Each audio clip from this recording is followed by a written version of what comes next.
Hey guys, this is Kai and this is week 9. Though I did think last week was week 9, but it's this week. And the topic is passing. You'll have to excuse me, but the little dog yet again is causing trouble. Yeah, right up until I hit about 18, I was passing all the time. Well, obviously not with family because they obviously knew, but other people, strangers, people in shops, etc. I'd pass all the time. I think what kind of happened then, I kind of became more feminine looking. My face and my shape changed, and obviously my voice. Not that I've ever had a really feminine voice, but it's never been deep enough.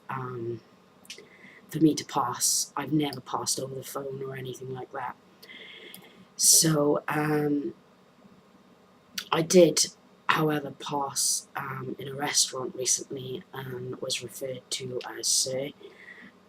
I was kind of too shocked, and I don't know, my girlfriend could see that I didn't want to order the food, so she just cleverly jumped in and ordered for me, which it wasn't obviously done, but it was quite cleverly done, and yeah, I did pass. I do tend to pass more with the elder generation. As far as passing advice, I'm probably not the best for advice because I don't pass as much as I'd like to. I do pass. I will say wear tight clothing, don't go for baggy clothing. For example, something like a tank vest top. I know that can be difficult for some people, because especially with the binder straps, they can actually show through. But I do have one I will show you. Bear with me. This is actually an older one, and I haven't ironed it. This has actually got a bit too big for me, because I've lost some weight, but I am bulking out more on the shoulders, so I'm getting kind of a weird shape at the moment. Excuse me, they don't want to see your pants at the moment. Yeah, something like this, as you can see, because it hides the straps, and even on the side, believe it or not, I know that looks quite big, but it doesn't show where the binder comes at the top. So I've got a few tops like this. I can't find any at the moment because they're probably all in the wash, but something like this is really good. I've passed a few times in this, and of course you can't see the binder underneath.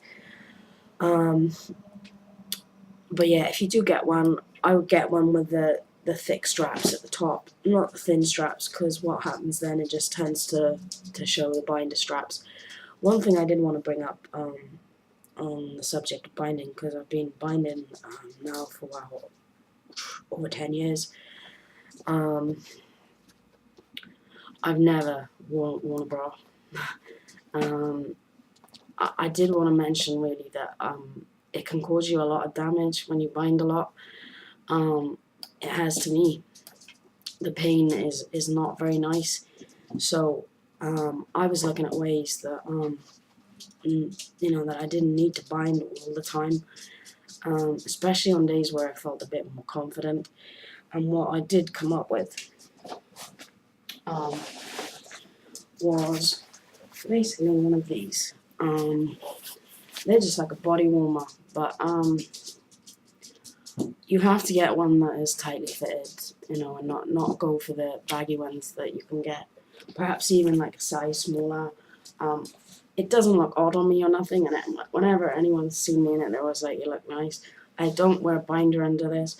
What I do is wear something like my vest, and then obviously you need to do it up, and it does hold in really tight. I would show you, but I've got a binder on at the moment. But yeah, you need to go for a tight one. Don't go for a baggy one because it's just not going to do the job. I've even been able to run, like chasing the kids around the park, but they are my kids, not just like anyone's kids. Don't think I do that. But I've got away and they've not been, because I'm not small on the top, so it has worked for me. So please just consider something like that. I know it's not nice to think you don't want to go out without binding. I know binding for some is vital, but just believe me that binding for a long time can cause a lot of damage and pain that is just really just not very nice. So yeah, another tip I'd say is to shave a lot, especially if you get that like fluff that tends to come there. Cause I mean, guys, they don't get that. Women tend to get that more. Also, if you have like you get the light. I mean, I've started to get it now since starting tea, but the very light hairs that come through. But they are dark, but they're just like in sort of patches. I'd shave it until you've got more of a fuller mustache, and then it's coming through thick. It's like a shadow. I guess that's the way to explain it. I am due to shave it. I will grow it when it comes through, thicker and longer and fuller. So, just trying to think. A shirt and tie. I was actually wearing one the other day when I was talking about when I passed in the restaurant. I bought a sort of grey checkered shirt with a grey tie. And then over that I wore a grey v-neck kind of like woolly jumper. Then on the bottom I had sort of tightly fitted corded jeans. And I didn't get stared at. I didn't, because I have had points where I've been stared at and you can see people sitting there thinking, is that a boy or is it a girl? I have that less and less now since I've changed my style of clothing. I always used to wear baggy clothing. But I do tend to wear more tightly fitted clothing. I only buy men's clothes. So my advice there with clothing, I mean, everyone's got different styles. My style is not necessarily gonna suit your style. So, my advice and what I've always done when it comes to clothes is to take, a good friend shopping who's gonna give you their honest opinion. As well, try on clothes that, perhaps you wouldn't have thought, because I never ever thought that I would wear tightish clothing. It's never appealed to me before, but I just tried it on one day and I was like, wow, this looks really good, and I do actually pass better. So yeah, take a friend. If you're not confident in using the guys' changing rooms, I'd go to a unisex clothing store. And if you've got to go in the girls' changing rooms, if you can't go in the guys, and what else can I say? Packing. I used to pack a lot.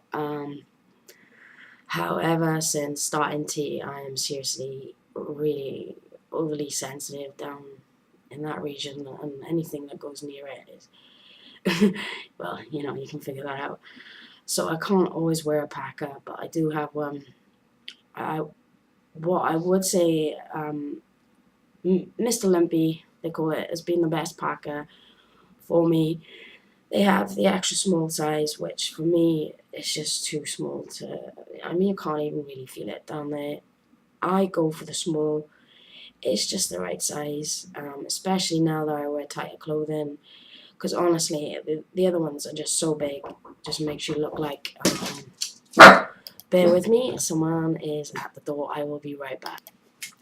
Okay, I do apologize. It was this census thing that I had to do, so sorry for that. Yeah, as far as the pack goes, the larger ones are just way too big. Honestly, they just make you look like you're stuffing loads of socks down. But the Mr. Limpy size small has definitely been good.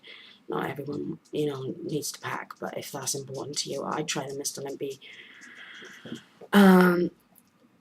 using the toilets. This one has actually been a tricky one for me. Up until now, I've tended to try and use the disabled toilets. I have used the guys' toilets a few times. One thing I will tell you is that guys really don't pay much attention in the toilets.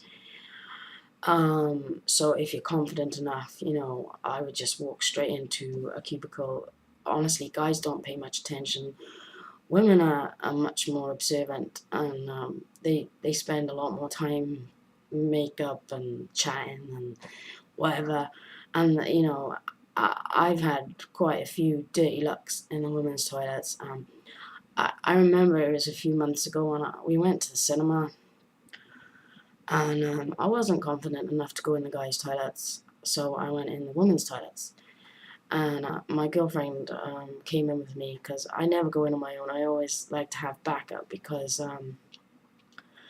a few years ago I was using a woman's toilets, and this group of girls just all coming at me, what are you doing in here and all that, and I honestly thought that they were gonna kick the shit out of me. It was really bad, so I fear using the toilets. But yeah, my girlfriend came in with me, and there was these two young girls, probably about 6 or 7, and I went into the cubicle and they were like, "There's a guy in the toilets," and I was like, "Yeah." I mean, kids you tend to pass with, a lot easier because they don't see the huge gender thing. They just see the girls have long hair, boys have short hair. That's what they kind of see. So, but yeah. I will say that the few times that I have used the guys' toilets, I've never been asked any sort of questions or any of that, and they really don't pay much attention. Guys like to get in, do their business, and get out. So yeah, but if you're not confident, use the disabled toilets. I've done that on several occasions. I think that's pretty much all I can say on the subject. I hope that things I have said are of some use. But yeah, thanks for watching and take care, guys.